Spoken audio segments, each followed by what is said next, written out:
Guys, welcome to my new लो friends. तो कैसे हैं आप सभी लोग? आई होप कि आप सभी स्वस्थ होंगे और मस्त होंगे फ्रेंड्स। तो आज मैं थोड़ा सा बाहर आई थी, तो देखिए ये बाहर का नज़ारा हमारे क्वार्टर के बाहर का है। तो यहाँ पे ना ये सब रेलवे की ज़मीन है, यहाँ पे कुछ बन रहा है। तो मैंने ऐसा सुना है कि पानी की टंकी बन रही है, अब क्या बन रहा है मुझे नहीं पता। तो यहाँ पे ना मैं आई थी, मुझे ना तुलसी के गमले के लिए मिट्टी चाहिए थी। तो ये थोड़ा सा अंदर से खोदी थी ना, तो मैं बोली ये मतलब अच्छी साफ़ मिट्टी होगी ना, क्योंकि इधर उधर कहीं से भी नहीं ले सकते। तो बस मैं वही देखने आई थी। तो मैं सोची, मतलब मैं तो कैमरा लेके भी नहीं गई थी, लेकिन मेरे भाई के पास था तो उसी ने शूट किया था। तो मैंने थोड़ा सा ब्लॉग में डाल दिया कि बाहर का सीन भी अच्छा लगता है। और उसके बाद आके मैंने अपना धोए बर्तन वर्तन, क्योंकि मेरा काम बाकी था। मैं उसको बोल रही थी कि तू ही भर दे गमले में। तो बोलता है कि बाद में तू डांटेगी कि ऐसा कर दिया वैसा कर दिया, चलो तू खुद से देख ले कौन सी मिट्टी डालनी है। तो मैं वही देखने गई थी, अच्छी मिट्टी थी, मतलब पत्थर जैसी भी थी और दो टाइप की लग रही थी। और फिर बाकी आके ना मैंने अपना वही काम पे लग गई। तो थोड़ा सा ये मतलब मैं बर्तन धो रही थी। तो मैं ज़्यादा ना मतलब ज़्यादा काम का वीडियो शूट नहीं करती हूँ, क्योंकि फिर छोटी छोटी बहुत सारी क्लिप होती है, तो एडिटिंग में बहुत ही दिक्कत आती है। इसलिए मतलब जैसे एक जगह पर रख के थोड़ा सा शूट करो, ऐसा मैं कर पाती हूँ। तो फ्रेंड्स, मतलब आपको मेरा ये ब्लॉग कैसा लगता है ये भी बताइएगा। और मैंने आगे भी ना बहुत मेरे ब्लॉग डले हुए, प्लीज़ आप उसको भी जाके देखिएगा। मतलब मैं पहले ना बनाती थी कंटिन्यू, लेकिन अब उतना मेरे से कंटिन्यू मतलब मैं नहीं बना पाती, थोड़ा सा काम भी बढ़ जाता है। लेकिन ऐसा होता है ना कि हम जो काम में इंजॉय करें उसको बनाना चाहिए, वह करना चाहिए। तो बस व्लॉगिंग करने में मुझे बहुत अच्छा लगता है। और ये शौक ना मतलब मेरे घर में से सिर्फ मुझी को है, मेरे ससुराल मायके में से मेरे जैसा किसी को नहीं है। क्योंकि मैं ना मतलब जैसे व्लॉग देख देख के मैं व्लॉग बनाना सीखी हूँ। मैं पहले बहुत ही व्लॉग देखती थी यूट्यूब पे, मतलब टीवी चलता था ना तो भी मैं ये मोबाइल में व्लॉग देखती थी, ऐसी मेरी आदत थी। क्योंकि मेरा पहले का रूटीन था थोड़ा सा आलस भरा ज़्यादा था, मतलब आलसपन मेरे में बहुत था। तो किसी तरह अपना हस्बैंड का टिफ़िन बनाया, बच्चे गए और फिर मैं जाके अपना टीवी का रिमोट लेके बैठ जाती थी। और ये मोबाइल लेके यही सब होता था, उसी में से मुझे ये ब्लॉगिंग का कीड़ा चढ़ गया। तो जो होता है अच्छे के लिए होता है। तो अभी यहाँ पे ना बर्तन धुल गया है, और मैं ये थोड़ा सा जो होता है ना कचड़ा वचड़ा वो ले लूँगी। और फिर मैं इसको फेंकने बाहर मतलब चली गई थी। और फिर देखिए बस इतना मैंने धो लिया, और तब तक तो हो गया था वही अपना टाइम 4 साढ़े 4 वाला। तो फिक्स होता है अपना। तो यहाँ पे मैं बनाऊँगी अब फ्रेश, क्योंकि सबका पीने का फिर वो मन हो जाता है। तो ये जब से आया है ना, मतलब मेरी लाइफ में बहुत चेंज आया। क्योंकि पहले चाय मेरे लिए अच्छी नहीं है, ये मुझे पता था कि मुझे छोड़नी है, लेकिन मैं छोड़ नहीं पाती थी। और डॉक्टर भी जो मुझे बोलते थे ना, तो मैंने मतलब डॉक्टर को ही छोड़ दिया था, मैं फिर उसके पास दोबारा नहीं जाती थी। तो अच्छे से मैं जानती थी कि मुझे चाय नहीं पीनी है, लेकिन फिर भी मैं नहीं छोड़ पाती थी। और मैं कॉफ़ी भी बहुत पीती थी। तो लेकिन जब से मेरे पास ये आया है ना एनर्जी ड्रिंक ड्रिंक कश्मीरी कावा, मतलब तब से ही मैंने चाय बिल्कुल भी छोड़ दी है। मतलब हाँ, अगर कहीं बाहर जाओ और लोग फ़ोर्स करें नहीं मानते, तो मैं थोड़ा-सा आधा कप ले लेती हूँ, क्योंकि दूसरों के घर जाके आप उतना ज़िद नहीं कर सकते हैं, वो बात अलग है। लेकिन मैं अपने घर में कभी चाय नहीं पीती हूँ, मैं सिर्फ़ यही पीती हूँ अपना एनर्जी ड्रिंक। और इससे मेरे साथ-साथ ना मेरे पूरे परिवार को मतलब फ़र्क है। और मुझ में तो है ही, मतलब पहले था आलसपन, थकान, सुस्तीपन, ये सब बहुत था। और इससे ना मतलब मैं ना जैसे कि 6 महीने से इसको यूज़ कर रही हूँ। और बीच में ऐसा था कि मतलब थोड़ा-सा बुखार भी आया था ना, 1-2 दिन जो मतलब आता है मौसम चेंजिंग वजह से, तो भी मैंने मतलब कोई दवाई मैं नहीं लेती। जैसे कि पहले मेरा था कि मतलब कमर दर्द, सर दर्द और ये सब, जैसे बुखार आया तो मैं ना मेडिकल से भी ले लेती थी। और कुछ मेरी प्रॉब्लम्स थी जिसके लिए मेरी मतलब दवाइयाँ भी परमानेंट चलती थी। तो शादी के बाद ऐसा लग रहा था ना कि जैसे रेक पे दवाइयों का तो जैसे बस सजी हुई रहती थी। मतलब समझो, अब क्या बोलूँ, इतनी मेरी दवाई, बच्चों की दवाई एकदम, थोड़े बहुत डॉक्टर तो आप भी बन जाओ, इतनी सारी दवाइयाँ रहती थी घर में। और मुझे भी उस वजह से ना माइंड बहुत परेशान रहता था कि क्या हो गया है शादी के बाद, मतलब बहुत दवाइयाँ खानी पड़ती थी।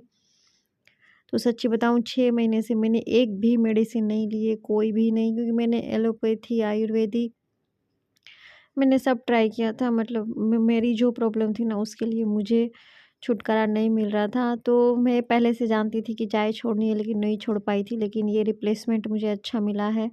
तो इसके बहुत सारे फ्लेवर आते हैं। तो फ्रेंड्स, मतलब मैं ना फिर उसके बाद ये वर्कआउट वगैरह करके और यहाँ पे बैठ गई थी अपना रात का खाना बनाने के लिए।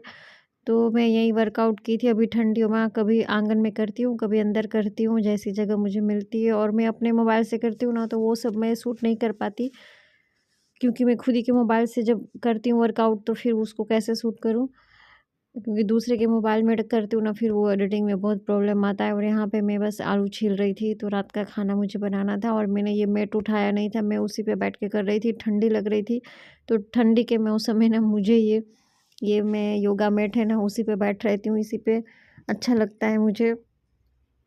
तो ये डबल करके मैं बैठी थी। और फ्रेंड्स, अभी तक वीडियो को लाइक नहीं किए हैं तो प्लीज़ लाइक ज़रूर करिएगा और मेरी चैनल को सब्सक्राइब करिएगा फ्रेंड्स। तो यहाँ पे बस मेरा खाना हो गया था और हम सब बस अब बैठने वाले थे। और उसके बाद जैसे अभी ठंडियों के मौसम में बर्तन धोना तो बड़ी महाभारत होता है, लेकिन साथ में धो दो तो अच्छा रहता है, वरना फिर वो रात तक का बर्तन का ना सुबह तक होता है टेंशन।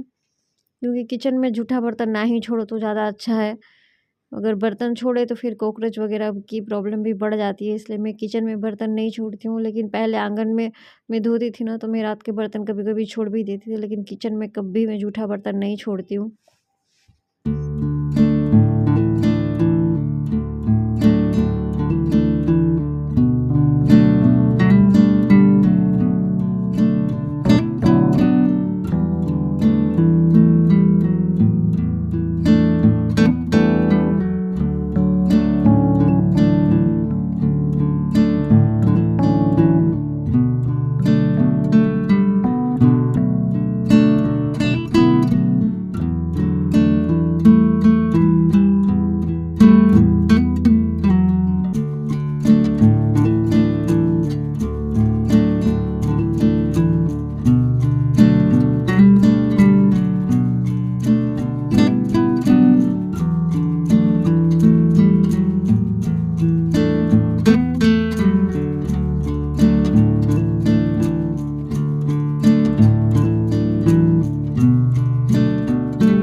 तो गाइस ये ना फिर नेक्स्ट डे मॉर्निंग का है। यहाँ पे ये इडली का बैटर था, तो मैंने ना 3 कप चावल और 1 कप उड़द दाल मतलब रात में ये पीस के रखी थी। मतलब एक दिन दोपहर से रात तक उसको भिगो के रखा था और फिर उसको पीस के रखा था।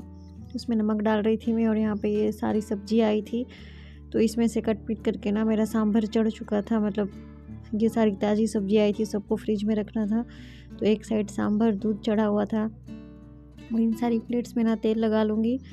इडली का बैटर मुझे डालना था, तो इडली हमारे घर में सबकी फेवरेट है, ऑल टाइम फुल टाइम, मतलब सुबह दोपहर शाम कभी भी चल सकता है, ऐसा ये है हमारे घर का खाना।